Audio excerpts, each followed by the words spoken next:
प्रिय मित्रों, ईसाया नबी के ग्रंथ अध्याय 31 में मूर्ति पूजा त्याग कर ईश्वर की ओर लौट आने का आह्वान का वर्णन दिया गया है। शक्तिशाली असूर के लोग इस्राएल पर आक्रमण करने की तैयारी कर रहे थे।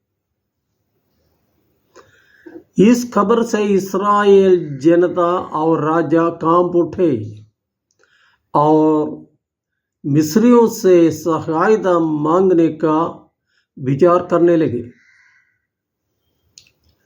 ये सुनकर नबी ईसाया लोगों से कहते हैं कि मिस्री तुम्हारी रक्षा करने में असमर्थ है।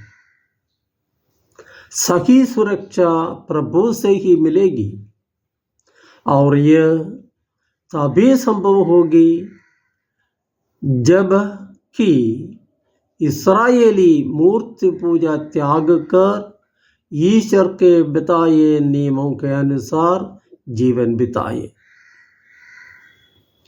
इतिहास इसका साक्षी है कि इस्राएली नेताओं ने नबी की सलाह नहीं मानी और असूरियों ने क्रिस्त पूर्व सन 721-22 में इस्राएल को रौंद डाला।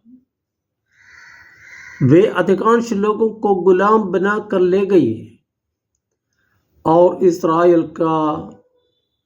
इस्राएल देश का नाम ही मिटा दिया। यह हम लोगों के लिए क्या संदेश या शिक्षा देता है?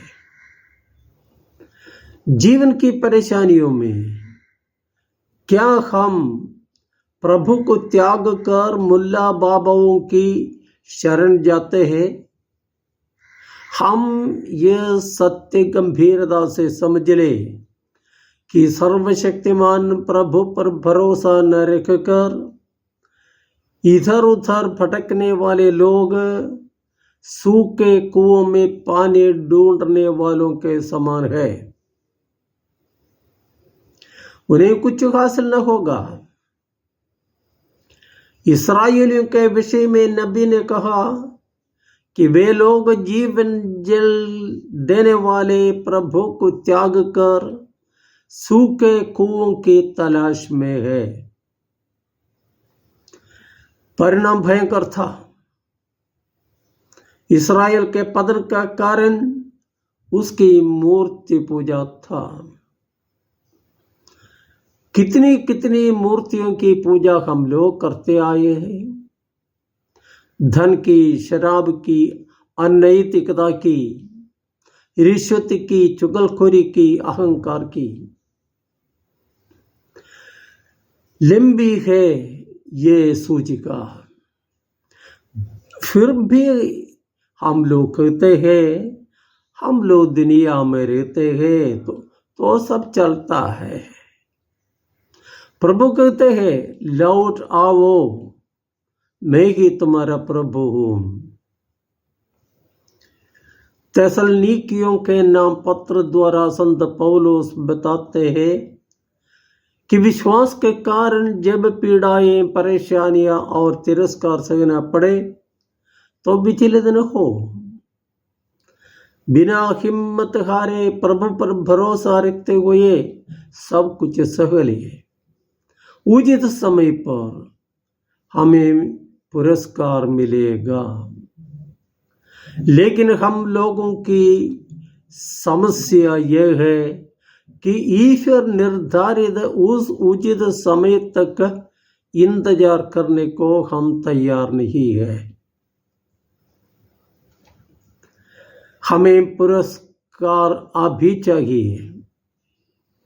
ईश्वर की योजना के आगे हम अपनी योजनाएं रख देते हैं।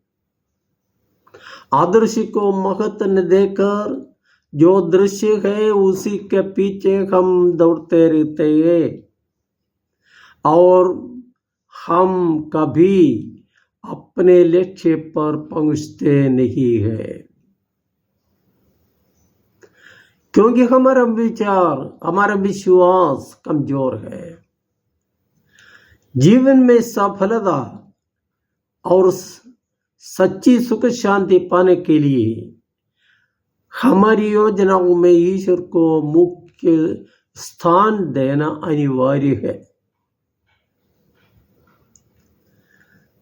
आज के सुसमाचार में यरीहो के अंधे भिखारी को प्राप्त दृष्टिदान का विवरण दिया गया है। यीशु के इर्द गिर्द हजारों लोग चलते थे, लेकिन उनमें से किसी ने भी यीशु को नहीं देखा, यानी नहीं पहचाना।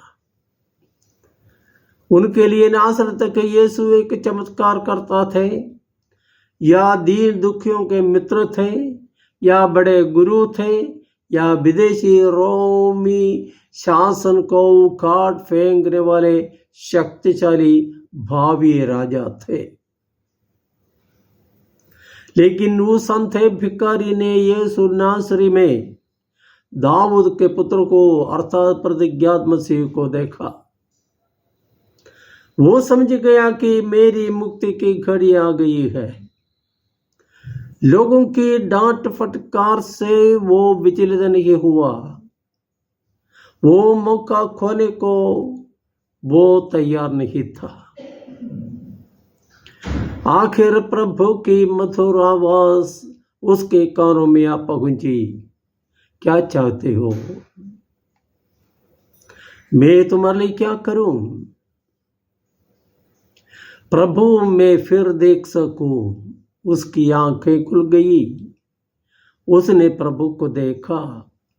अंधकार से प्रकाश की ओर होने वाली उसकी यात्रा सफल हो गई।